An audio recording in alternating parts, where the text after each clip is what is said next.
Estamos no ar! Esse é o podcast Motorsport.com, edição de número 372. Vamos falar sobre a Fórmula 1, sim, pré-temporada, ou shakedown, ou um grande shakedown já realizado lá em Barcelona. Muitas dúvidas ainda sobre algumas equipes. Vamos com as nossas certezas aqui. Você, com certeza, tem as suas e vai, inclusive, dar a sua opinião na parte aqui de comentários, obviamente com civilidade, concordando ou discordando. Ao meu lado você já observa Isa Fernandes, mais uma vez aqui comigo nesta jornada.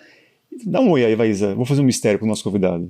Oi para todo mundo que está vendo e ouvindo a gente nesse podcast. Né? Eu esqueço que às vezes as pessoas só estão nos ouvindo. Mas Exato. Indo para geral, já vamos revelar, porque ele, que é piloto...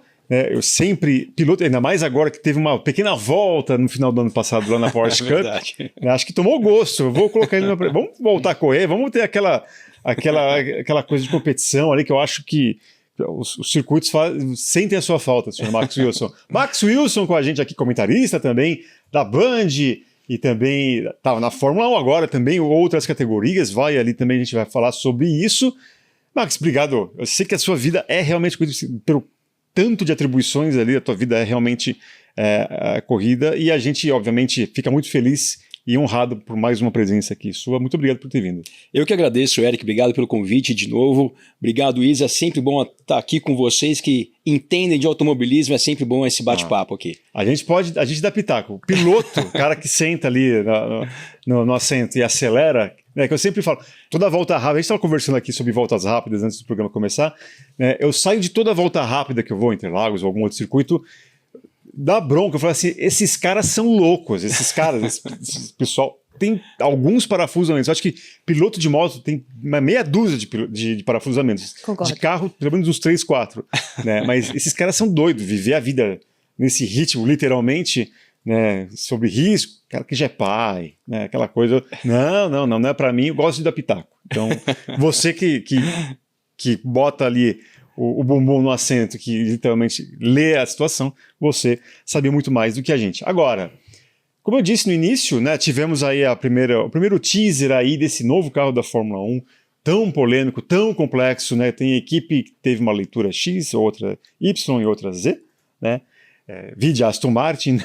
Isso aqui demorou para colocar, ainda colocou, sei lá, uma obra de genialidade de Adrian Newey, né? Ou ele foi muito bestial, ou foi uma besta, a gente vai descobrir isso no futuro, mas a gente teve ali um teste fechado, né?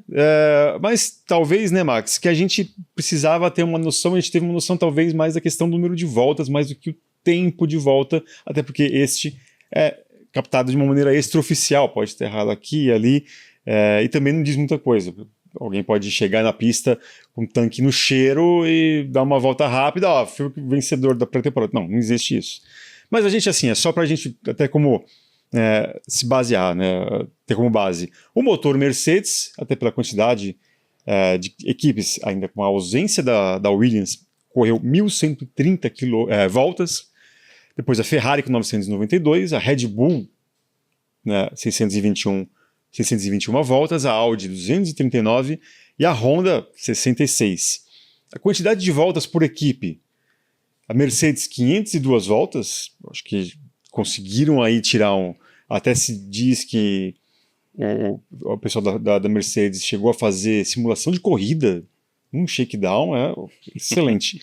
A Ferrari 432, não ficou muito atrás. A Haas conseguiu 396, depois a Alpine 343, a Racing Bulls deu mais voltas que a Red Bull, 318 a 303, McLaren 285, Audi 239, Cadillac 164 e a Aston Martin com apenas 66 voltas. E o Russell foi quem mais deu voltas, seguido do Ocon, do Antonelli e do Gasly. Pensando nesse aspecto geral, aquilo que você com certeza leu, aquilo que você se informou, gente mandando mensagem, ligações e tal, Max, dá para dizer que realmente a Mercedes está mais bem acabada para esse início de temporada da Fórmula 1? Eu falei pra caramba agora. Acabou o programa. Vou respirar aqui. Olha, Eric, depois dessa sua palestra aí sobre essa semana da Fórmula 1, eu agradeço as informações. A gente pode chegar, a única conclusão que eu acho que a gente pode chegar é o seguinte: essa semana passada em Barcelona foi tudo menos um shakedown. Porque o shakedown normalmente ele dura ali 2, 3, 5, 10 voltas no máximo. Então quando a gente vê os números da Mercedes, por exemplo, que deu mais de 1000 voltas no motor de Mercedes, aconteceu, não sei o nome exatamente, mas shakedown exatamente não foi.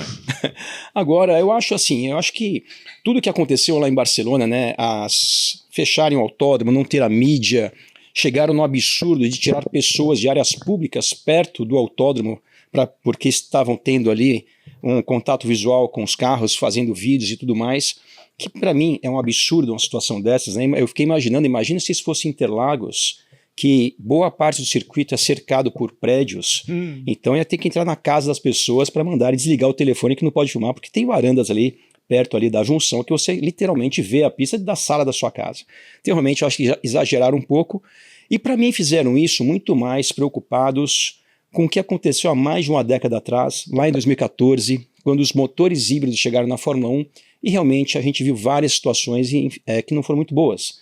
Motores quebrando na primeira volta, equipes não conseguindo dar nenhuma volta ao longo desse primeiro contato, e graças a Deus essa realidade não aconteceu nessa nova geração de carros. A gente viu muitos carros dando muitas voltas, a própria Audi, que é estreante de fato ali em termos de motores, conseguiu dar 66 voltas, é muito menos do que os outros, mas eu acho que é uma quantidade boa de voltas para uma primeira andada na categoria a mais importante e complexa do automobilismo. Então acho que foi muito bom. Conclusões, eu acho que é um pouco cedo ainda para tirar qualquer conclusão, porque realmente não foi um shakedown, mas ao mesmo tempo também não foi um teste de fato. Eu acho que as pessoas, as equipes, melhor dizendo, estavam realmente tendo o primeiro contato com as novidades, vendo se as asas móveis estão funcionando, os motores estão funcionando. Tem outras questões também que na semana passada em Barcelona, eu acho que não estavam 100% da maneira que vão ser para essa temporada. Dentre elas, a questão do combustível. Eu ouvi dizer que algumas equipes tiveram autorização de utilizarem combustíveis não 100% sustentáveis, como não vão ser ao longo dessa temporada.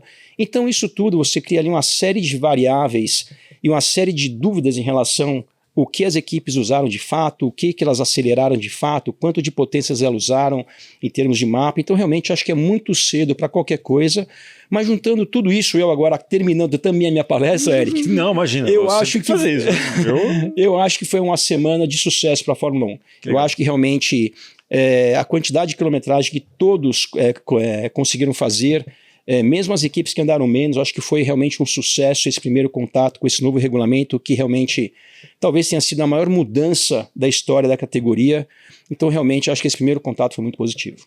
E em tese, né, Isa, era para ser só o motor, né? Lembra de lá atrás? Não, só vamos mudar de potência, exato. Até para equiparar a questão elétrica e também a combustão, né? Depois a gente descobriu que não era bem 50%, 50%, tem uma pequena ali diferenciazinha, mas aquilo do combustível, até uma informação que até você trouxe, né? Teve equipes, a gente não sabia exatamente quais elas, né?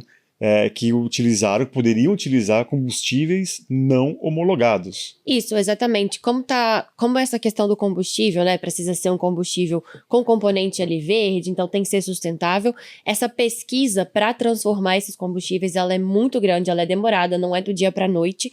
Então, as petrolíferas ali, né, quem está por trás disso, eles foram atrás de pedir a FIA para poder usar combustíveis não homologados, que é exatamente usar ainda um pouco de combustível fóssil nesses combustíveis para esses primeiros testes, porque não ia dar tempo, porque a pesquisa é muito grande, demanda muito tempo e eles precisam criar tudo do zero, basicamente.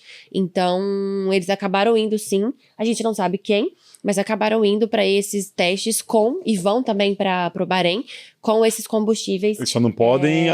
não homologados. Para a temporada tem que estar tudo homologado, até porque não pode. Que é uma grande preocupação, né? Na verdade, eu acho que, ao mesmo tempo que, na minha opinião, esses testes foram um sucesso, eu acho que a Fórmula 1 tem uma situação, de certa maneira, preocupante em relação a essa mudança de regulamento por vários motivos. Primeiro, porque quando você muda um regulamento, você normalmente tem alguma referência que é o regulamento anterior. Uhum. E o regulamento anterior, eu acho que a Fórmula 1 conseguiu, talvez, na sua história, o melhor momento num pilar que é muito importante para qualquer categoria, para qualquer esporte, para ter um crescimento e uma boa audiência, que é a competitividade.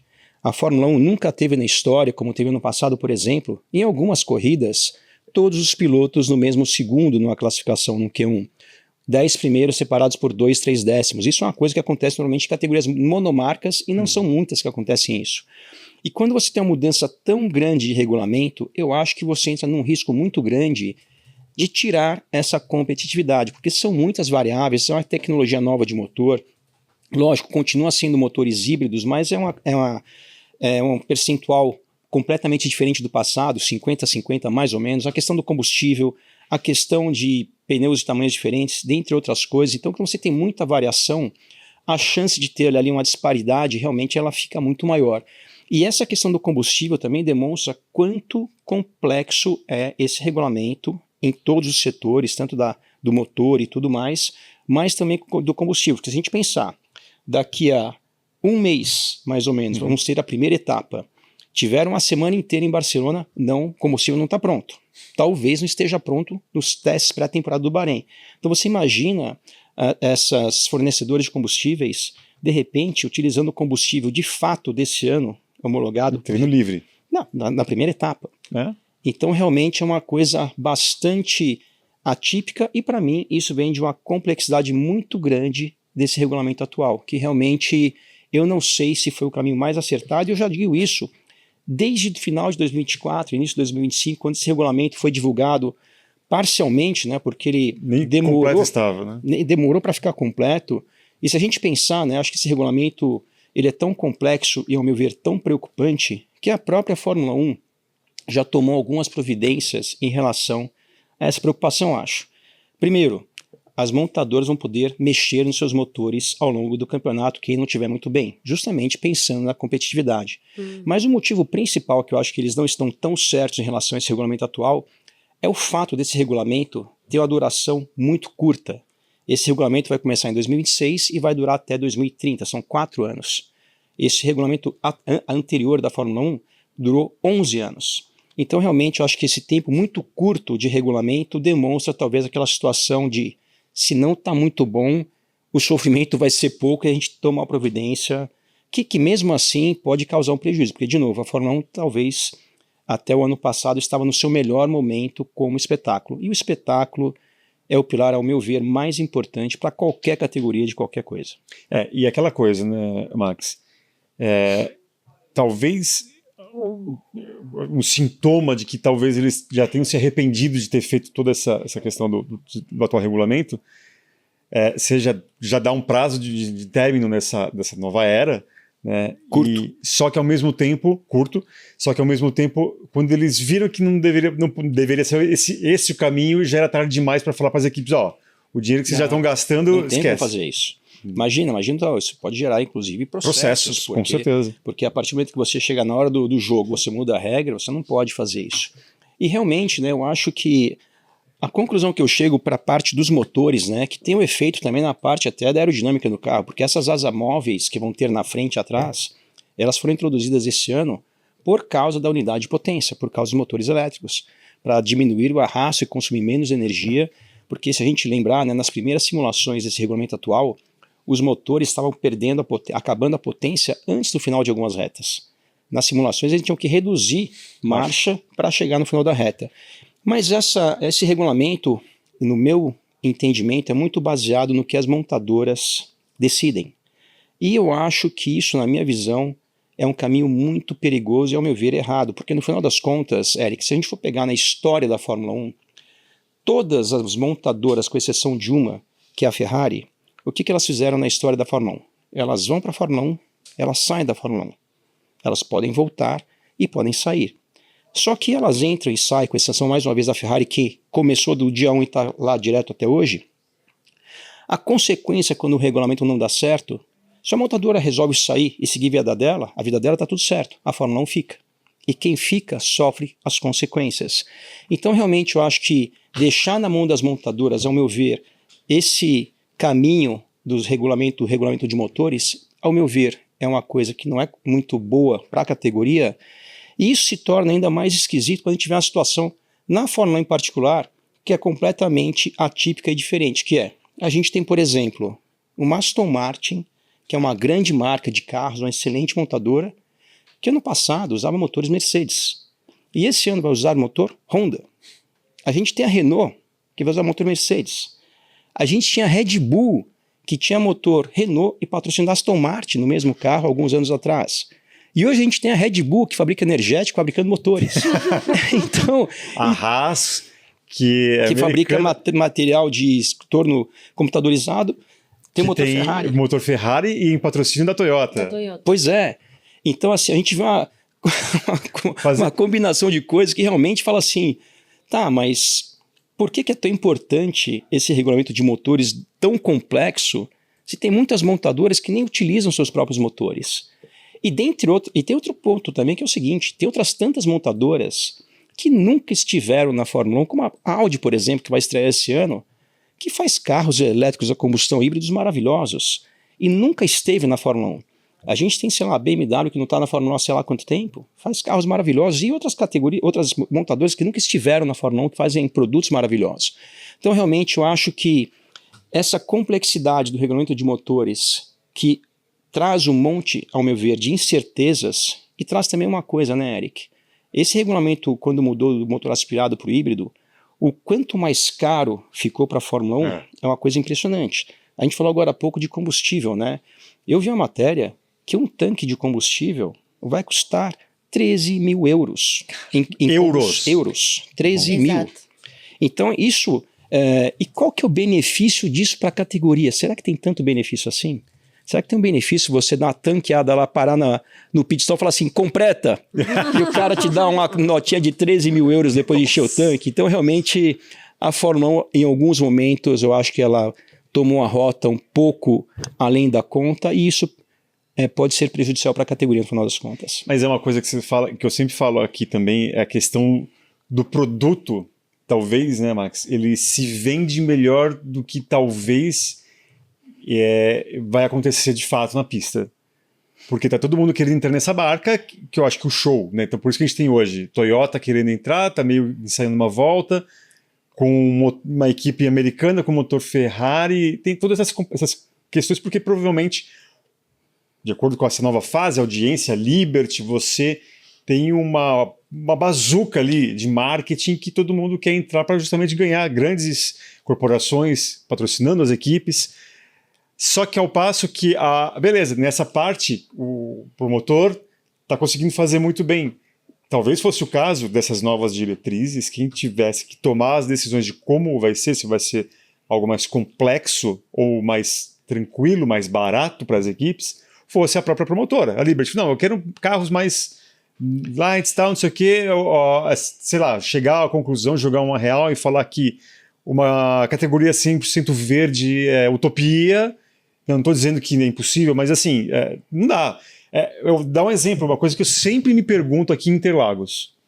Você está na sala de imprensa trabalhando ali e tal, de repente, largada e tal, de repente você começa a ver um helicóptero que queima combustível fazendo manobras radicais maravilhosas ali. Sendo que hoje você tem drones que não gastam combustível e pode fazer tanto quanto um combustível, e pode fazer um trabalho gráfico ali, as imagens tão bom quanto, se não melhor. E além disso, né, Eric, eu concordo com você. E a Fórmula 1, eu acho que, talvez com o surgimento da Fórmula E, talvez, que é uma categoria 100% elétrico, que a gente vê também que aqui em São Paulo, por exemplo, tinham muitos geradores justamente para carregar as baterias dos carros. Mas a Fórmula 1 vestiu uma carapuça que eu acho que não pertence a ela, que parece que ela é culpada pelo aquecimento global por ter competição com carros com motores de combustão interna, que são os motores mais eficientes do planeta, esses motores da Fórmula 1. Então, se a gente falar agora, contar até 2, a poluição que tem na Marginal Pinheiros, só nessa parte aqui do Parque Villa-Lobos, já é muito mais do que a Fórmula 1 na história dela no planeta. Então, realmente, eu acho que a Fórmula 1 ela tem que está no DNA dela, ser a categoria mais top, mais tecnológica e tudo. Só que, ao mesmo tempo, eu acho que não pode chegar ao ponto de virar quase que uma feira de ciências, que é o caminho que eu estou vendo a Fórmula 1 indo, principalmente nessa temporada. Isso não é assim, sim uma crítica, né? Eu torço muito para que eu esteja errado, porque, de novo, com tantas mudanças, a gente pode perder uma coisa que é o que todos nós que somos fãs queremos, que é um bom espetáculo, boas corridas, competitividade, e isso, quando você exagera um pouco na medida, você pode perder isso, e além de talvez tirar até alguns pontos interessantes da própria categoria, né? Porque, por exemplo, Fórmula 1, ao meu ver, quando foi para os motores turbo, que foi em 2014, perdeu a coisa que talvez era uma das coisas mais espetaculares da categoria, que era o barulho do carro. Então, realmente, eu acho que você tem uma categoria, tem que sim colocar todos os pontos importantes na mesa. A parte comercial, a parte esportiva, a parte tecnológica, principalmente tratando da Fórmula 1, mas tem que ter ali um ponto de equilíbrio. E eu acho que, no final das contas, dentre essas coisas todas elas são importantes, mas o pilar principal é a competição, é o espetáculo, porque se você não tem isso, as outras partes sofrem. Você não consegue vender comercialmente nada se o seu produto não é atrativo. E a Fórmula 1, não estou dizendo que a Fórmula 1 não é. A Fórmula 1 está no seu melhor momento, que a gente vê o crescimento, a valorização das equipes nos últimos anos, realmente é uma coisa impressionante. Só que é por isso que eu acho que toda mudança ela tem que ser um pouco mais cautelosa, porque você mexer num time que já está ganhando, você tem muito a perder, então tem que ter muita consciência, que é o que a gente falou agora há pouco. A gente viu até 3, 4 meses atrás, ainda se falando de regulamento de motor para o campeonato que começa daqui a um mês. Então, não sei, preocupado. E tem um outro ponto, né? E mostra como essa ideia de fazer tudo tão verde é caro. O motor Sim. é caro, o combustível é caro. Então são duas coisas que acabam não conversando, porque você quer... Com limite, tem um teto de gastos. Exatamente. Então como é que você vai encaixar tudo isso de um jeito só? Alguém vai sair prejudicado. E normalmente as equipes, porque elas têm que dar seu jeito, não pode gastar mais do que está previsto por regulamento e precisa atender todas as demandas do regulamento. Então assim, é complicado. Não, eu estou me sentindo de alma lavada aqui, porque o discurso do Max é basicamente aquilo que a gente sempre tenta fazer. É muito legal, assim, eu acho que um time que está ganhando não se mexe definitivamente, né? E aí você tem alguns riscos, essa questão dessa complexidade, né? Você coloca ali equipes tradicionais que podem acabar se dando mal nessa jogada, não por incompetência não, mas está todo mundo investindo uma grana ali lascada, tentando costurar acordos, tentar fazer o show cada vez melhor, e que talvez a questão ecológica do meio ambiente não vá mudar tanto assim. E aí, todo mundo se perguntar, a coisa mais natural vai ser, por quê? Por que a gente está seguindo isso? E talvez já até chegar a essa conclusão, tanto que anunciam aí que haverá uma nova mudança em 30 ou 31, né, com casos até... Cogita-se a volta do V8, que já se fala muito, V10, enfim, que é justamente com um carro com mais barulho. O próprio Stefano Domenicali já falou que sente saudades dessa época da Fórmula 1, mas era algo que tinha que ter sido pensado já antes, até para todo mundo tirar a carteira do bolso, né? Exato, eu acho que essas coisas normalmente, Eric, acontecem assim porque tem tantas partes com interesses às vezes distintos envolvidas na decisão, e nesse momento eu acho que tem que ouvir todo mundo, mas no final das contas tem que filtrar tudo e ver o que é melhor para realmente você dar aquele tiro mais certo possível. E eu acho que quando você entra num risco muito grande, você normalmente faz isso, você tem uma mudança muito grande, até falar de carro. Você muda completamente o acerto de um carro no final de semana de corrida, quando o carro está horrível. Você fala assim, já está horrível, se ficar pior não vai mudar tanto. Agora, quando o carro está bom, você muda ali um grauzinho de asa no máximo, um pouquinho de calibragem e mais nada. E a Fórmula 1, o setup dela estava muito bom. Com todos os pontos positivos e negativos do regulamento anterior, eu acho que estava no momento excelente. Então, quando você tem um negócio com um produto excelente, você tem que mudar com um pouco mais de parcimônia, e a Fórmula 1 mudou aí, foi uma mudança que talvez tenha sido a maior da história da categoria.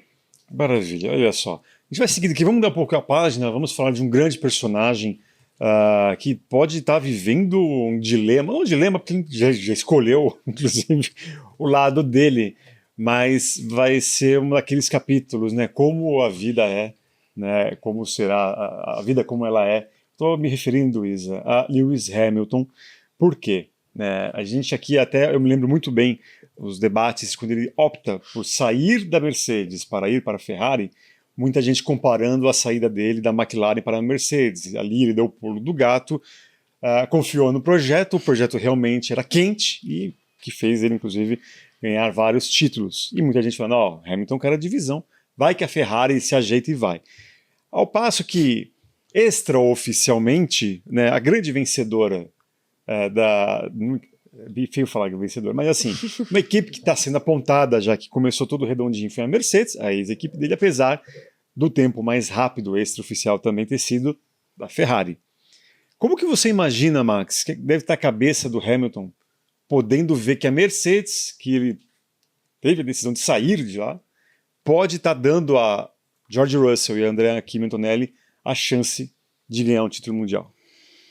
Olha, Eric, a situação do Hamilton, eu acho que ela é bastante diferente de outros grandes campeões que a gente teve na história da Fórmula 1, por alguns motivos. A gente pegar, né, por exemplo, quando o Schumacher conquistou aquele bicampeonato dele com a Renault, com a Benetton Renault na época, foi para a Ferrari numa fase muito difícil da Ferrari, mas quando o Schumacher fez aquela transição, passou ali 1 ou 2 anos até a Ferrari se tornar competitiva, mas naquele período o Schumacher era o número 1 distante dentro da Ferrari em termos de performance. Isso aconteceu também, sei lá, quando o Senna saiu da McLaren e foi para Williams, foi um período curto, infelizmente, mas ele também era o número 1. O Vettel, quando saiu da Red Bull, foi para a Ferrari, ele era o número 1.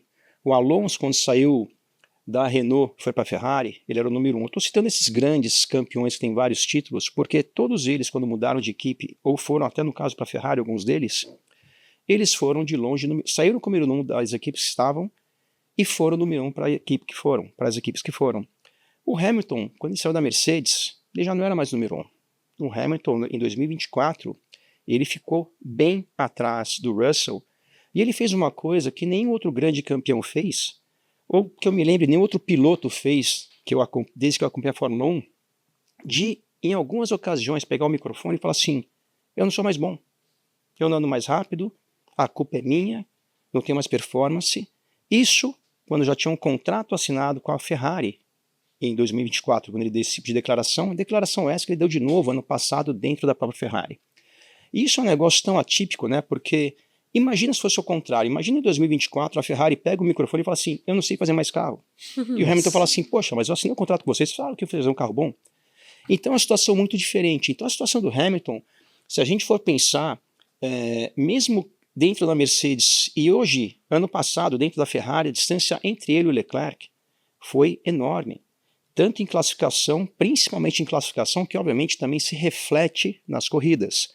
O Hamilton, para mim, ele está num momento tão difícil em termos de se sentir à vontade, se sentir confiante. E quando acontece isso com qualquer piloto, Eric, o ponto que ele vai ter mais dificuldade no final de semana de corrida é a classificação. Por quê?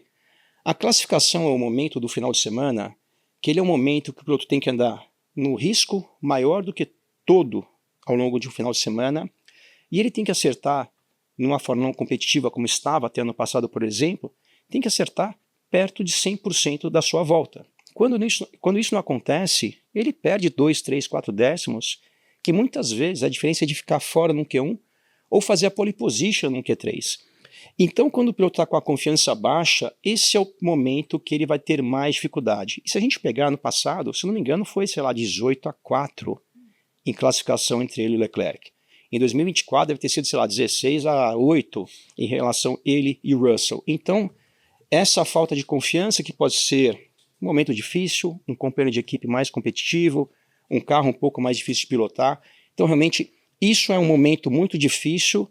E se a gente pensar, poucos pilotos, eu para falar a verdade não me lembro agora, pensando rápido, de nenhum, conseguem sair do momento desses, principalmente já na fase final de suas carreiras. Porque quando acontece um momento desse, você tem 20, 22, 23 anos, é uma coisa. Quando você passa por um momento desse, depois de você ter reinado a Fórmula 1 durante tanto tempo, e você já está, o Hamilton está desde 2024, sem contar 2022 já foi um ano difícil para ele. 23 foi um ano bom, ele fala, e muitas pessoas se apegam nisso, falam, o regulamento do ano passado não casou com o estilo dele. Baseado em quê? Qual que é o fato que a gente tá vendo em cima da mesa que isso comprove? Então o que eu quero dizer com isso é o seguinte, vamos imaginar que em vez de ter tido o Russell na Mercedes a partir de 2022, tivesse mantido o Bottas. Aí sim, se tivesse o Bottas tendo desempenhos muito melhores do que o Hamilton a partir desse regulamento de 2022, a gente tinha alguma base para falar assim, não, o Hamilton andou à frente do Bottas com uma certa folga durante 3, 4 temporadas com o regulamento anterior, com esse atual invertão. Então, realmente, talvez o Bottas, o estilo dele tenha se adaptado melhor a esse regulamento novo. A gente não teve essa comparação. A gente, quando mudou o regulamento, mudou a referência do Hamilton, que passou do Bottas para o Russell. Então, realmente, são alguns fatores ali que eu não me apego muito a esse discurso que ele não se adaptou ao carro. O que eu acho que aconteceu e é natural, e isso não é nenhum demérito para o Hamilton. Tem geração nova chegando. O próximo, uma época, reinava na Fórmula 1, um dia apareceu um tal de Senna. Ele foi lá e fez o que fez. Aí outro dia chegou um tal de Schumacher, fez o que fez. Então realmente, isso não é demérito do Prost quando ali passou um sufoco em relação ao Senna ou dos companheiros do Schumacher. O que acontece é, tem pilotos excelentes, mas tem pilotos surgindo também, que tem um potencial muito grande, que tem talento também. Então realmente eu acho que isso é o que está acontecendo. E para mim o Hamilton está no momento que eu tinha minhas dúvidas se ele inclusive ia continuar na Fórmula 1, porque com tudo que ele já alcançou, um cara milionário, tem que estar satisfeito, eu acho, com a carreira que ele teve. Não provar nada pra ninguém, né? Pois é. E passar esse nervoso, esse desgosto que ele vem passando, que é nítido no semblante dele, eu realmente até me surpreendo positivamente com a resiliência desse cara, porque muitos outros iam falar assim, quer saber, eu vou curtir a vida, estou jovem ainda, tenho muito o que fazer, não ter que estar aqui passando esse sufoco. Ele está lá, eu acho que é admirável a postura dele. Agora, a tarefa dele é fácil, não digo nem em disputar o campeonato, porque para disputar o campeonato tem que ter um carro bom, que pode ser que aconteça esse ano. Mas a missão do Hamilton nesse ano, independente de onde a Ferrari vai estar, é ver se ele consegue superar ou andar mais próximo do Leclerc, porque realmente o primeiro ano andaram muito distantes. O ano passado a diferença deles no head-to-head, né, foi 18-3 Classificação? De corrida e 19-5 de classificação. Pois é. É muita coisa, 19-5 é muita coisa. E vou te falar uma coisa, né? De corrida, esse 18-3, teve aquela corrida que, por exemplo, na Holanda, que o Leclerc, se não me engano, estava à frente do Hamilton, quando o Kimi Antonelli, sem querer, acabou batendo nele. Então, assim, mas mesmo assim, é uma para cá, uma para lá, mas é uma diferença expressiva. Não é um head-to-head assim, entre dois pilotos parelhos, como a gente tinha, por exemplo, entre o Leclerc e o Sainz, que era ali um pouco mais próximo. Mas realmente, e se a gente puxar 2024, o mesmo Hamilton, ainda na Mercedes, que era a casa dele, vamos falar assim, que também se diz muito, não, a Ferrari outra cultura, a Ferrari não sei o que, outro país tal. Eu também não apego a isso, porque se a gente pensar, vamos falar do próprio Hamilton. O Hamilton, para mim, quando as pessoas me perguntam qual que é a coisa mais impressionante que você já viu na Fórmula 1, a minha opinião, a coisa mais impressionante que eu já vi, desde que eu acompanho a Fórmula 1, é a temporada do Hamilton em 2007. 2006, melhor dizendo, Hamilton andava de GP2, não era nem de Fórmula 1. Ali cai na McLaren, do lado de um dos melhores da história, na minha opinião, que é o Alonso, que tinha acabado de ganhar seu segundo título e fez a temporada que fez. Então ali, aquele carro foi feito para o Hamilton, o Hamilton nem corria. Então assim, eu acho que realmente momento é uma fase diferente da vida e da carreira que muitas vezes a pessoa só percebe que o momento mudou depois de muito tempo. O próprio Vettel deu uma entrevista sobre isso esses dias, quando perguntaram para ele, como é que foi você nesses últimos anos, o seu na Fórmula 1? Ele falou assim, olha, eu vim perceber, depois que eu já tinha parado de correr, que eu de fato não estava no meu melhor momento.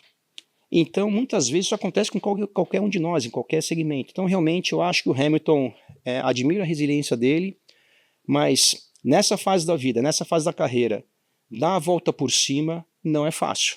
É impossível? Não é impossível. Eu acho que ele fez coisas muito mais difíceis, como essa temporada de 2007, por exemplo, mas que não é fácil, não é fácil.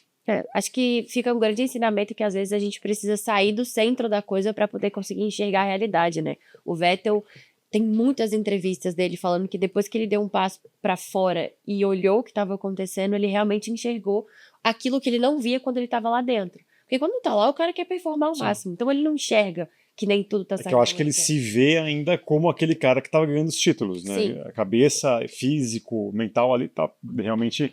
Ele se vê naquela situação, mas é uma coisa, sei lá, acho que Freud explica isso. Tem só a parte psicológica da coisa. É isso aí. Agora vamos mudar, sair de um heptacampeão para um tetracampeão que também vai viver um ano ali, talvez decisivo, né, Max? Que eu acho que, querendo ou não, o mercado para ele, para Max Verstappen, seu xará, pode se abrir se ele quiser, vai depender muito da decisão que ele tomar e dependendo também do carro que a Red Bull vai oferecê-lo. Como que você olha essa situação? Que ele pode ir para uma Mercedes, ele vai querer ir para uma Mercedes ou alguma outra equipe, ao passo que também me parece que esse novo carro da Red Bull não foi tão ruim, não nasceu tão ruim como a gente talvez imaginava até o ano passado, né? É verdade, assim, eu acho que o carro, todas as equipes, né, quando a gente vê as entrevistas dos pilotos, todos eles aparentavam estar bem satisfeitos com um primeiro contato, com a primeira impressão, cada um da sua equipe, do carro da sua equipe. E o Verstappen não foi diferente disso, né? A Red Bull também, que além de ter um carro novo, como todo o grid da Fórmula 1 com regulamento novo, tem também agora a estreia do motor da Red Bull Powertrains em junção com a Ford, também é uma novidade na categoria. Agora o Max Verstappen, eu acho que ele está num nível de mercado, vamos falar assim, acima do resto do grid da Fórmula 1. Então, no final desse ano, mesmo que tenham equipes que tenham contratos com os pilotos que estão lá, seja Aston Martin, Mercedes, Ferrari, se o Verstappen levantar a mão e falar que vai estar disponível, eu acredito que qualquer uma dessas equipes vai tomar qualquer tipo de providência e não vai medir... Toto Wolff é o primeiro da fila, né? Pois é, Toto Wolff, se for o caso, ele tira os 2 pilotos dele e coloca o Max Verstappen sozinho lá. Então, realmente... Assim, ó, tem uma maldição com o companheiro de equipe do Verstappen, dane-se, então vai correr sozinho. Você. Então eu acho que é uma situação muito privilegiada, né, independente do que aconteça esse ano. E o que eu acho que o Verstappen fez foi até inteligente da parte dele, na minha visão, que foi o seguinte: ele poderia ter, de repente, já assinado para andar na Mercedes esse ano, que aparentemente talvez seja realmente a melhor equipe dessa temporada, só que não dá para assinar embaixo de nada nesse momento, até começar o campeonato não dá para assinar embaixo de nada. Então acho que o Verstappen fez a seguinte coisa: vou ficar onde eu tô, vou ver o que acontece aí no mercado, vou ver quem vai estar bem de fato nesse novo regulamento, e no final de 2026, ou eu fico onde estou, se estiver bom aqui, ou vou para qualquer outro lugar, em vez de assinar um contrato com a Mercedes, por exemplo, a partir dessa temporada de 2026, e se por um acaso a Mercedes não se tornar uma equipe competitiva, está amarrado ali, e de repente com multas astronômicas para sair dali para algum lugar. E ao mesmo tempo também, Eric, assim, eu não conheço o Verstappen pessoalmente, conheço como a gente vê na televisão, sim. Mas uma das coisas que eu tenho a impressão do Verstappen, eu tenho a impressão primeiro que ele parece um cara gente boa, um cara família, um menino novo com 27 anos aí, casado, padrasto, agora pai também. E o Verstappen, a impressão que eu tenho vendo de fora é que ele é um cara também muito grato ao que a Red Bull fez para ele ao longo da carreira dele, porque o Verstappen, apesar de ter um pai ex-piloto de Fórmula 1, é um daqueles casos que, se não fosse um grande patrocinador, no caso dele a Red Bull, talvez fosse um talento desperdiçado, que talvez não fosse correr nem de Fórmula 3 e muito menos chegar na Fórmula 1. Então eu acho que o fato da Red Bull ter dado o apoio que deu para ele desde o início da sua carreira, eu acho que ele reconhece, é muito grato a isso. Não que ele tenha que ficar amarrado com a Red Bull para o resto da vida, mas eu acho que ele dá ele dá bastante valor a isso e de repente dá uma oportunidade para a Red Bull provar que talvez possa ter um equipamento competitivo também nesse novo regulamento, e se tiver, talvez ele fique onde está, porque está muito bem lá, conhece todo mundo, já está ambientado, tem uma relação muito legal com o engenheiro dele, que depois dessa novela toda aparentemente vai ficar lá com o Verstappen esse ano de novo. Então, mas de qualquer maneira, mas olhando da maneira muito mais fria, sem se apegar à gratidão, esse tipo de coisa que eu acho que é muito importante, eu acho que ele também teve a estratégia correta de falar assim: vou ficar aqui mais um ano, deixa eu ver quem vai estar bem em 2026, e caso eu tenha que sair daqui, eu sei para onde eu tenho que ir. Não dar um tiro no escuro, por mais que pode ser que a Mercedes tenha o melhor carro, ou quem sabe a Aston Martin da vida, até porque tem a Honda lá, que ele também tem uma relação muito legal. Então acho que ele teve a estratégia correta. E tem uma outra questão, né? A Red Bull talvez tenha passado a sua pior tormenta, institucionalmente falando, nos últimos 2 anos, e fazer com que ele ficasse lá, acho que talvez aí isso fosse demonstrado como um crédito, tipo... Olha, você trouxe um ponto muito importante, Eric. Se a gente pensar na tormenta que a Red Bull teve nos últimos 2 anos, E nesses últimos 2 anos, a gente teve, fora a tormenta, a saída do Adrian Newey. Pô. E aí, qual que foi a consequência disso? Nos últimos 2 anos, ele foi campeão, um campeonato e um vice-campeonato ali, que por um detalhe não tinha sido mais um campeonato. Então isso realmente 2 demonstra pontos, né? que a Red Bull é uma equipe que não depende... O Adrian Newey é um dos melhores engenheiros design de carro da história da Fórmula 1. Mas eu acho que a saída dele foi importante para a Red Bull demonstrar que ele é ninja, tem que ter o valor que tem, mas nós temos pessoas boas e capacitadas aqui também, tanto que quase ganharam mais o título ano passado. Inclusive, quem falava muito isso era o Rico Penteado, né? Tá aqui, Vira e Mexe tá aqui, a gente vai voltar com o Rico Penteado ainda nessa nova fase dele trabalhando na Audi. Ele fala, né? Ele chegou a comentar uma vez que tinha gente na Red Bull que deixou a Red Bull porque os louros, né, os créditos de algum bom trabalho iam sempre para ele.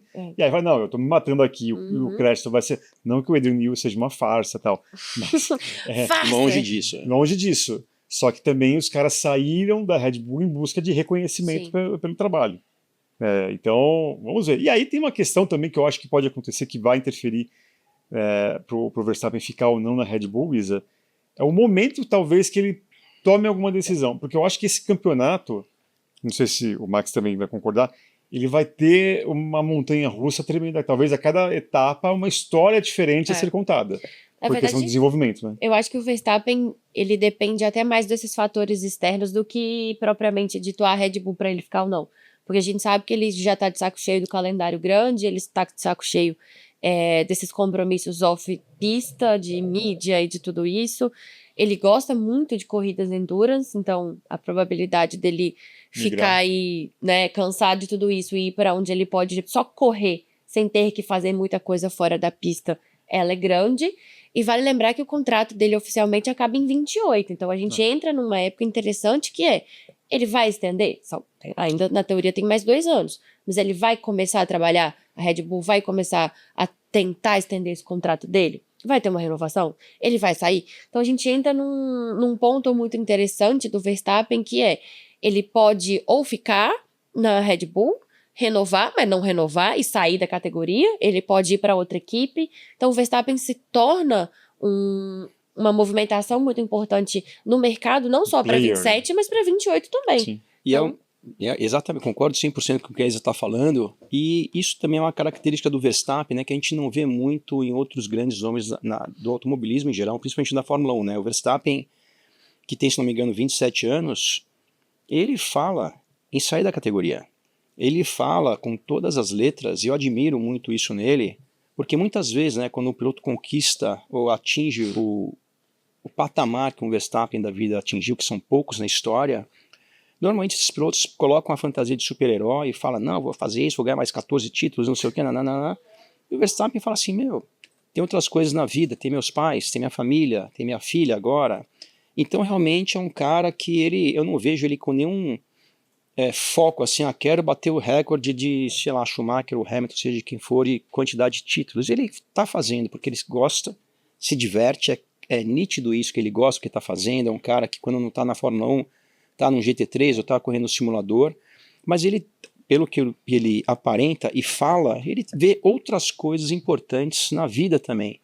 E eu vejo assim também, eu acho que isso é fato, né? A gente admira muito esses pilotos, para nós são todos super-heróis, mas eles não podem muitas vezes, eu acho que é um erro colocar essa capa de super-herói muitas vezes, porque aí você começa a querer fazer coisas para provar ou comprovar o que você é, o que você foi melhor do que o que já teve no passado. E o Verstappen não, o Verstappen está ali para se divertir aparentemente e tem outras prioridades na vida além da Fórmula 1. Então o que a Isa falou, de repente se a categoria, se o regulamento, ou seja o que for, não for legal para ele, fala assim, vou correr de GT3, vou correr de nada, vou correr de qualquer coisa e... Simulador só, tudo certo. E tem um troquinho no banco lá, não tá tão mal assim a conta dele. Não, com certeza. Se quiser emprestar algum para nós, aí tá tudo certo. Aí, fim de ano foi custoso. E o IPVA? Nem fala. PTU, IPVA, material escolar. Ai, meu Deus do céu. Agora eu vou falar do amigo. Do amigo do Verstappen. É Gabriel Bortoleto, pô. Gente, Best friends. Best friend forever ali. Né, um se ajuda, o outro se ajuda o outro. Inclusive o próprio Verstappen falou que torce para que Gabriel Bortoleto conquiste seu primeiro pódio na Fórmula 1 em 2026. Podemos sonhar com isso, Max? Será que Bortoleto, a Audi vai chegar assim desse jeito? Como é que você analisa essa situação aí, agora uma nova marca, talvez... tem gente que é um pouco mais otimista, até pela representatividade, né, do que é a Audi dentro do contexto do esporte a motor, ao passo que outros também até com o bicho complexo que a gente falou aqui na primeira parte do programa, vai fazer a própria marca alemã das 4 argolas, né, dos 4 anéis, rebolar no início. Né? Como que você vê a situação dele e também como que você acha que o público brasileiro vai entender esse momento? Olha, eu acho que o momento do Gabriel, né? Primeiro que ano passado foi seu ano de estreia, agora está no segundo ano com a Audi estreando na Fórmula 1. Lógico que é uma estreia não 100%, porque a Audi, como todos sabem, ela vem da Sauber, então a equipe que já existia, mas tem a questão de fazer o motor e tem a desvantagem de ter o motor somente na equipe Audi. E isso é uma desvantagem muito grande, né? Isso tem no caso da Audi e no caso da própria Aston Martin, agora com a Honda também sendo a sua única equipe. Isso não é bom, né? Porque muitas vezes, quando você não tem um desempenho bom, sempre vai ficar aquela dúvida, tá, mas é o motor ou é o carro?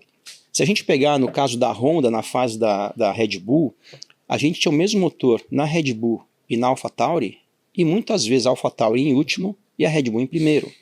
Imagina se tivesse esse motor Honda só na AlphaTauri. Será que alguém ia querer aquele motor que foi 4 vezes campeão mundial com o Verstappen? Então realmente é uma coisa um pouco complicada. O dilema, não que é uma coisa parecida, que eu lembro muito do debate McLaren e Honda na época do Alonso, ali, do GP2 Engine. Só tinha na McLaren. Depois de um tempo, um ficava se acusando, não, o problema do carro é o carro, não o motor. É basicamente isso. E naquela situação, lógico, tanto o carro quanto o motor mudaram, mas a Honda, saiu da McLaren, foi para Toro Rosso na época, já foi melhor do que estava na McLaren e na sequência ganhou títulos com a Red Bull. Mas de qualquer maneira, eu acho o seguinte, o Gabriel, primeiro de tudo, fez um ano excelente ano passado na minha visão. Por incrível que pareça, Eric, eu falei até nas transmissões ano passado da Band, eu acho que foi muito importante o Gabriel, inclusive, ter aquele momento difícil na parte final do ano, inclusive aqui no Brasil, onde ele cometeu 2 erros e foi criticado. Na sequência, que cometeu o erro também foi Las Vegas. E por que eu acho que foi importante? Eu acho que é importante qualquer profissional passar em qualquer tipo, em todas as situações possíveis dentro do seu segmento. E como piloto, você vai ser aplaudido, você vai ser ovacionado e você vai ser criticado. E você tem que saber lidar com tudo isso. E o Gabriel teve todas essas situações no seu ano de estreia e, ao meu ver, conseguiu lidar muito bem com todas elas. Com as boas, que quando ele foi muito elogiado, isso gera uma pressão também. E quando foi criticado, isso também gera pressão. Ele conseguiu lidar bem com as duas situações. Agora, o que vai acontecer esse ano, de novo, a Audi é estreante na categoria. Por outro lado, a Audi, por onde passou, venceu. Só que, ao mesmo tempo, nunca passou pela principal categoria e, consequentemente, mais difícil de longe dentro do automobilismo. Então, se a gente for pensar, faz muito mais sentido a Audi passar por um momento de adaptação na Fórmula 1, que esse momento pode demorar alguns anos. Só que, de novo, é um regulamento novo, tudo pode acontecer, vai que a Audi dê um pulo do gato ali em alguma coisa e tem. Hoje, se a gente for pensar, eu acho que vai ter mais diferenças de motores nesse primeiro momento do que talvez de carros. E quem sabe eles têm algum segredo ali que nenhuma outra equipe pensou. A Audi nunca esteve na Fórmula 1, mas esteve nas principais categorias do automobilismo, inclusive na WEC, que é um regulamento também similar em termos de motores com o regulamento atual da Fórmula 1. Quem sabe, talvez seja um achismo com barra torcida do meu lado, porque eu gostaria muito que o Gabriel tivesse um carro competitivo, assim como o Nico Hülkenberg, que eu sou muito fã do Nico Hülkenberg como piloto também, e de longe, como pessoa, parece um cara muito legal também. E também, né, para a categoria T, que não tem tantos carros assim, agora tem 22 em vez de 20, mas quanto mais carros competitivos, mais legal para a gente que trabalha com isso, mas também somos fãs. Então eu também gosto, sendo, mesmo na transmissão ou não, gosto de estar assistindo um bom espetáculo, gosto de corrida, então eu espero que a Audi tenha um carro competitivo. Maravilha. Pode falar. Eu queria só fazer um acréscimo, porque eu acho muito problemático essas equipes, que elas não têm uma outra equipe cliente de referência, é que é exatamente isso, elas não têm uma referência. Não é só a questão, como o próprio Max disse, de você não saber se é um motor ou o carro, mas você não saber Porque se tudo tá dando errado, você não consegue ver até onde o seu motor pode ir, você não tem uma referência do que seu motor é capaz de fazer. Porque, por exemplo, a McLaren mandou menos do que a própria Mercedes, mas ela sabe que aquele motor ali, ela pode fazer muita coisa. E ao contrário, a Mercedes também, se fosse a situação oposta, saberia que o motor dela poderia fazer muita coisa. A Aston Martin e a Audi, não, elas não sabem até onde pode ir, porque às vezes o próprio carro limita isso. Então, você não ter alguém do seu lado, né, nesse caso uma equipe, para ser a sua referência, também é muito prejudicial, porque às vezes você não sabe aonde desbloquear aquele possível potencial ou aonde deu errado que talvez para você não esteja mostrando.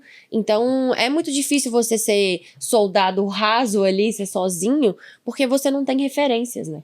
E tem algumas certezas, né? Por exemplo, a Williams, que não foi a Barcelona e viu tanto de quilometragem acumulado pelo motor Mercedes, falar, beleza, tá na nossa mão, isso, tá em casa e aqui. No caso da Aston Martin, quase não foi. E aí ia ser 100% dos motores Honda se dar uma volta no pneu ali pro carro. É terrível. E eu vou te falar assim, mesmo que a Aston Martin venha a vencer 100% das corridas esse ano, não ter feito os 3 dias de shakedown lá, ou de teste em Barcelona, foi um erro. Foi alguma ineficiência, algum departamento que eu não faço ideia onde é que foi, mas não tem, assim como da Williams, pior ainda, não tem justificativa. Eu vi o discurso lá do chefe de equipe da Williams dizendo um monte de groselha lá, que tentando justificar como quase que foi positivo não ter ido para Barcelona. Então realmente é muito mais fácil nesse momento falar assim, pessoal, não deu tempo aqui, pisamos no tomate, mas vamos tentar compensar na próxima oportunidade, não tentar enfeitar ou fazer uma coisa ruim ser uma coisa boa, né? Ele falou, poderíamos ter estado lá, não, se pudesse, porque não foi. Estaria, né? Que você tá tendo ali na prática o que tá acontecendo no carro. Poxa, sim. Querer maquiar um negócio que é impossível. Ele é muito bom nisso, né? Eu acho que assim, o cara foi, James Wallace, bem preparado até pela escola Toto Wolff depois de 48 takes para sair aquele vídeo lá. Depois com a oratória. De atuação. Inclusive, né, a gente está gravando nessa terça-feira, 3 de fevereiro, teve uma coletiva, um round table ali por conta do lançamento do carro da Williams. E o comentário que eu ouvi aqui enquanto a galera estava ouvindo ao vivo esse round table, pô, mas o cara é liso, hein? O cara, né, é o Matrix, né? Eu esqueci o nome do personagem. A bala vem, ele desvia, aí vem a outra, ele desvia. Mas isso também, tentando passar um pano para ele agora, na minha visão, tem uma relação direta com o que a gente falou no começo do programa de hoje. Regulamento. Se a gente for pensar, né? Eu não lembro agora de cor certinho os números. Mas esse ano, por exemplo, o conjunto da unidade de potência pesa mais ou menos 30 ou 40 quilos a mais do que o do ano passado. E o peso total do carro diminuiu 30 quilos. Então como é que você vai ter um motor 30 quilos mais pesado? Então você tem uma diferença de 60 quilos. Então a impressão que eu tive vendo as informações, as entrevistas, as matérias, é que o carro da Williams, quando você tem uma questão de peso muito complicada, tudo você tem que fazer no limite de leveza, de finura e tudo mais. E aí chega no crash test, não passa. E aí você tem que reforçar. E o reforço traz o quê? Mais peso. Então realmente é um regulamento também nesse quesito muito complexo. A gente ouve dizer que a maioria das equipes estão com peso além do que deveria. E, de novo, por que isso? Por que você não pode? Você vai imaginar falar um número aqui aleatório. Se 20 quilos fosse resolver o problema de ninguém ter tão pro limite assim, por que não faz o carro 20 quilos mais pesado? Será que isso vai ser tão ruim para a categoria ter um carro 20 quilos mais pesado? Que é equivalente a, sei lá, 3, 6 décimos de tempo de volta para um carro que voa na pista.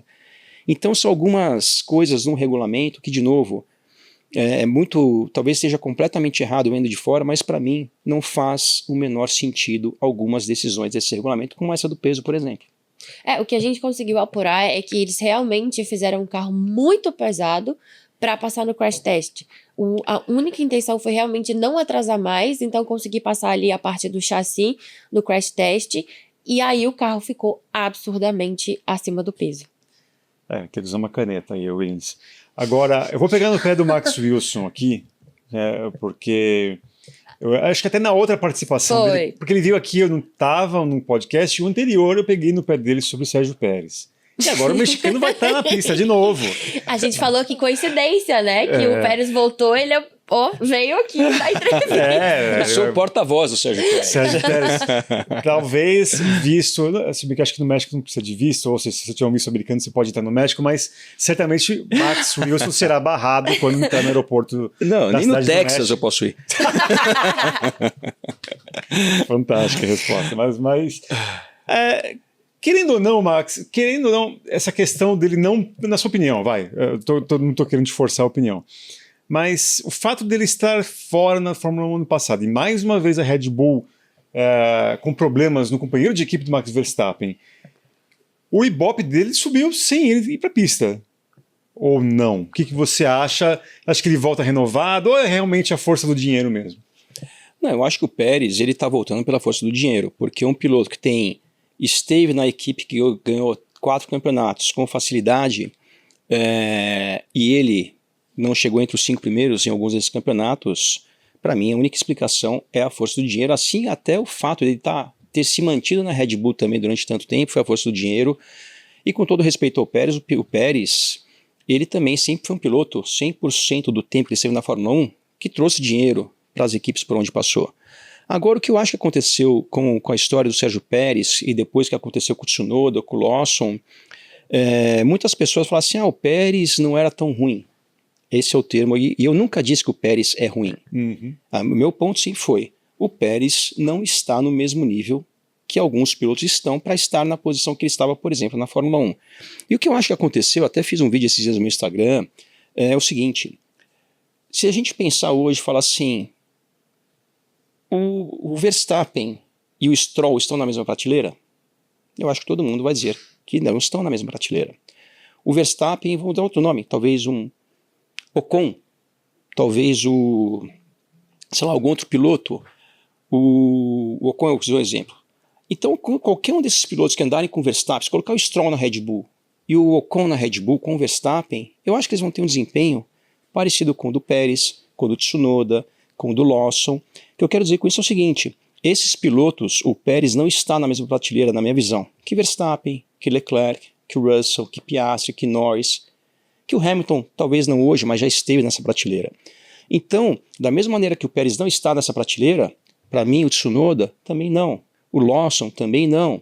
Então, o que eu quero dizer com isso é o seguinte, o que os pilotos depois do Pérez fizeram, que não foi tão diferente do que o Pérez fez, é que o resultado foi diferente, por quê? Porque quando o Verstappen ia lá e enfiava 30 segundos no segundo numa corrida, lá no ano de 2023, o Pérez tomando meio segundo do Verstappen, às vezes chegava em segundo, terceiro. E diferente do que aconteceu no passado, que o Verstappen para fazer uma pole position demorou 3 meses ao longo do ano passado. E o Tsunoda não chegava no Q2 muitas vezes. Então realmente, simplesmente, eu acho que esses pilotos, no caso Pérez, Lawson, Tsunoda, não estão na mesma prateleira que o Verstappen, só que tem uma diferença muito grande. O Pérez se coloca nessa prateleira através do discurso dele. Uhum. Coisa que esses outros pilotos não fazem. O pai dele nem se fala, né? O pai dele coloca na prateleira acima de todo mundo. Vai ser o campeão mundial. Mas o pai dele é pai, vamos dar um desconto de ser pai. Político também. Então... E também nunca, assim, não vamos pegar às vezes uma pessoa que, apesar de ser pai de piloto, talvez ele não tenha tanto conhecimento de automobilismo, porque ele talvez é pai de piloto, não é um cara ali que já andou ou que é do meio. Agora, um piloto falar um negócio desse, como o Pérez fez agora, recentemente, quando ele voltou agora para esse ano, falando por que ele não andou tão bem quanto o Verstappen, inclusive citou uma coisa, que isso sim é fato, dizendo, não, mas teve corridas que eu fui melhor do que o Verstappen. Aconteceu. Assim como tiveram corridas que o Bottas foi melhor do que o Hamilton, que o Berger foi melhor do que o Senna. Agora, se a gente perguntar para todo mundo que entende automobilismo, vai falar assim, o Berger e o Senna estão na mesma prateleira?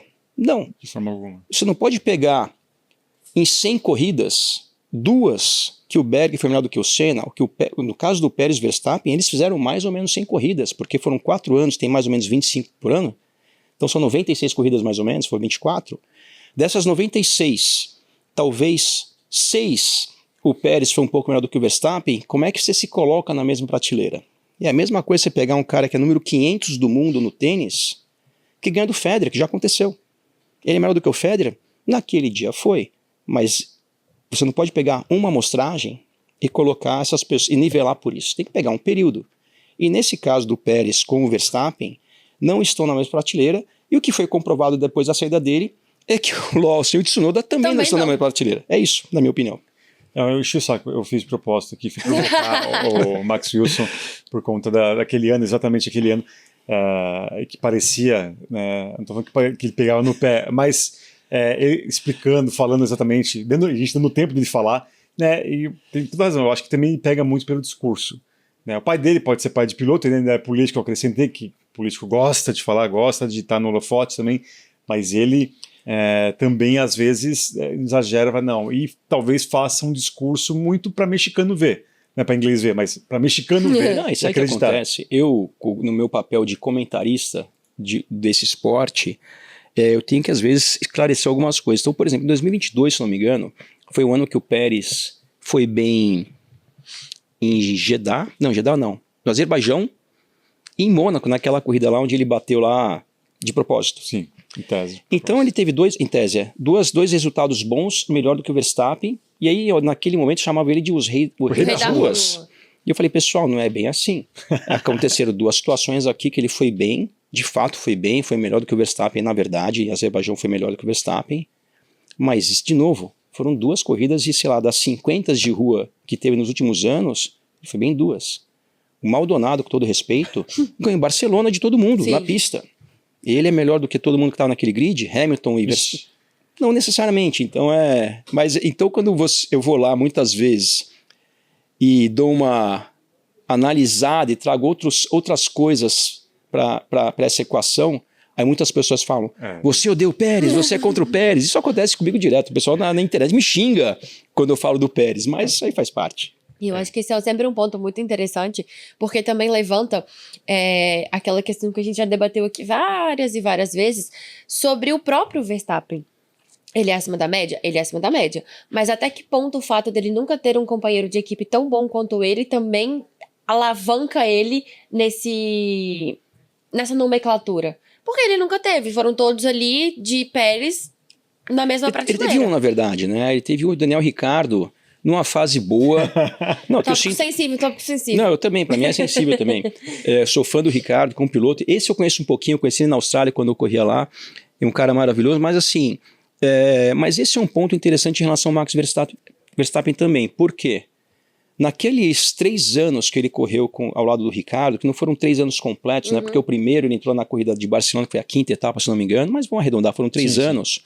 Que desses 3, um ele chegou na frente do Ricciardo, outro atrás, e no último, que foi no que o Ricciardo saiu, estava ali muito próximo, depois que o Ricciardo anunciou a saída dele da Red Bull para a Renault, aí é comum acontecer na Fórmula 1, ele ficou um pouco para trás do Verstappen. Só que esses dois pilotos que muitas vezes competiram entre si, inclusive bateram no Azerbaijão, por exemplo, tinham uma relação maravilhosa. Então isso demonstra também que o Verstappen não é aquele piloto assim, se tiver alguém aqui que me incomode, vai virar uma guerra aqui nessa equipe. Então se tem um cara que é muito bom, mas tem uma postura legal, os caras eram amigos, brincavam, se divertiam e tudo mais. E ainda são, né? Ainda são, exatamente. Então isso também eu acho que é uma coisa legal do Verstappen, que o Verstappen, eu não sou advogado dele, mas eu acho que ele, talvez até por culpa dele mesmo e muita imaturidade, quando ele chegou na Fórmula 1, ele trouxe muito um ar negativo em cima dele, era um pouco arrogante nas declarações, de novo, era uma criança praticamente, falou algumas coisas que não eram bem aquilo lá, mas na minha visão, em função da idade, mas ele é um cara que parece um cara legal, se dá bem com todo mundo, brinca com todo mundo, não se colocou num pedestal que alguns pilotos que chegaram no patamar dele muitas vezes se colocaram. Então, realmente, eu acho que é um cara que, com tudo que ele conquistou, ainda bastante simples e humilde pro tamanho dele, vamos falar assim. A gente está chegando no final, na reta final do nosso programa. Eu quero que você fale, né, Max? Você estava comentando a Fórmula 1 até o ano passado na Band, segue na Band. Seguimos na Band. E para comentar, onde o pessoal vai poder te ouvir? A gente vai ter esse ano na Band, né? Vai ter a transmissão da Stock Car, vai continuar na Band aberta também, no Band Esportes. Fórmula Indy também vai estar de volta à Band esse ano, Fórmula Indy com piloto brasileiro, né? Caio Collet voltando. Mick Schumacher, filho da lenda, também vai estar na Fórmula Indy, então a Fórmula Indy começa agora em março. E também vai ter outras categorias às vezes acontecendo lá também, mas eu vou fazer principalmente a Stock Car e a Fórmula Indy. Além disso, vou estar na Porsche Cup, que é a minha família, vamos falar assim. E tô pensando de novo montar um canal no YouTube para ser aí concorrente do motorsport.com. Não. E quem sabe fazer esse canal aqui dentro dessa sala aqui, gostei. Só troca o logo aqui, coloca a foto minha na tela aqui, vamos embora. Vamos fazer melhor. Vamos tentar trazer aqui Marcos Wilson fixamente. Aí, vestir essa camisa aqui, vai ser melhor. Todo mundo vai sair ganhando. Todo mundo sai ganhando. Marcos, quero agradecer demais aqui a sua presença. E vai ser, não pense que o seu WhatsApp, né? Se não rolar esse projeto aqui, não pense que o seu WhatsApp vai ficar tranquilo Mas mesmo que role esse projeto, Eric, contem comigo aqui, porque realmente, eu falei brincando aqui, é muito legal. Eu já tive um canal no passado, como você lembra, e a gente sempre foi muito parceiro, e isso não quer dizer que a gente seja rival de nada, a gente vai trabalhar junto e fazer muitas coisas no esporte que a gente ama tanto. E mais uma vez, como eu gosto de falar toda vez que eu venho aqui, parabéns pelo trabalho de vocês realmente fazem um trabalho muito bem feito e agrega muito para esse esporte que a gente ama. Não, tomara que isso aconteça. Ó, marcas ali, ó. Alô! Ó, pensou aqui mais do que a gente teve aqui hoje? Poxa vida, seria fantástico. Uma aula hoje, né, Isa? Nossa então, senhora. Aqui a gente sai muito feliz. Dá uma lavada na primeira parte do programa, que tudo que ele falou, ele conseguiu traduzir tudo aquilo que eu penso. Parece que ele estava lendo a minha mente aqui. É isso aí. Muito obrigado, Marcos. Muito obrigado, Isa. E muito obrigado a você que nos acompanhou nesse podcast motorsport.com. Mais uma vez, fique ligado à cobertura da principal categoria do automobilismo mundial até o dia 8 de março, data a primeira vez em que as luzes vermelhas se apagarão, a cobertura que você já sabe, já conhece aqui, né? Obviamente a partir do dia 8 de março e em diante, né? A gente não vai terminar quando a temporada começar, né, Eric? É isso aí, o que você acabou de falar. É isso aí, um grande abraço a todos e até a próxima. Tchau, tchau.